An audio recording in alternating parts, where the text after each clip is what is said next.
कडक उन्हाळ्यात शालेय विद्यार्थ्यांच्या परीक्षा नको, राज्यातील शिक्षक संघटना आता आक्रमक झालेत। NCERT कडून 8 एप्रिल ते 28 एप्रिल हे परीक्षेचे वेळापत्रक जाहीर करण्यात आले। 28 मार्च ते 12 एप्रिल परीक्षा घ्या, राज्यातील शिक्षक संघटनांनी आता मागणी केली। वाढत्या उन्हाची तीव्रता लक्षात घेता परीक्षा लवकर घेण्याची मागणी आता करण्यात आली आहे।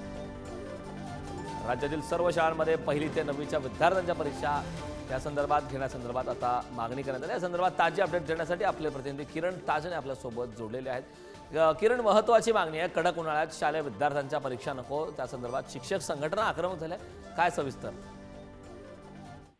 खरं तर आपल्याला माहिती आहे की उन्हाची तीव्रता दिवसेंदिवस वाढत चाललेली आहे। मार्च मध्येच इतकी भयावह स्थिती आहे की दुपारच्या वेळेला उन्हाच्या तीव्र झळा जाणवतात आणि अशा सर्व परिस्थितीमध्ये जे NCERT ने वेळापत्रक जाहीर केलेले आहे त्या सगळ्या दरम्यान विद्यार्थ्यांना येण्या जाण्यासाठीचा जो वेळ असणार आहे तो अतिशय महत्त्वाचा असतो आणि त्या सगळ्या दरम्यान त्यांना त्रास देखील होऊ शकतो।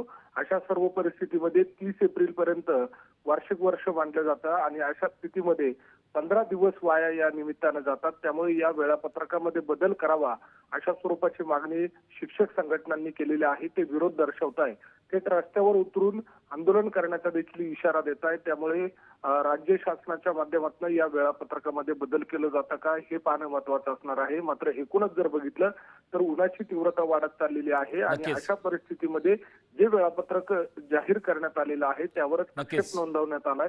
त्यामुळे आता नक्कीच किरण, यावर जरा सरकारच्या माध्यमातून काय विचार केला जातो, काय निर्णय घेतला जातो हे पाहणं महत्त्वाचं आहे। खूप खूप धन्यवाद संपूर्ण माहितीबद्दल।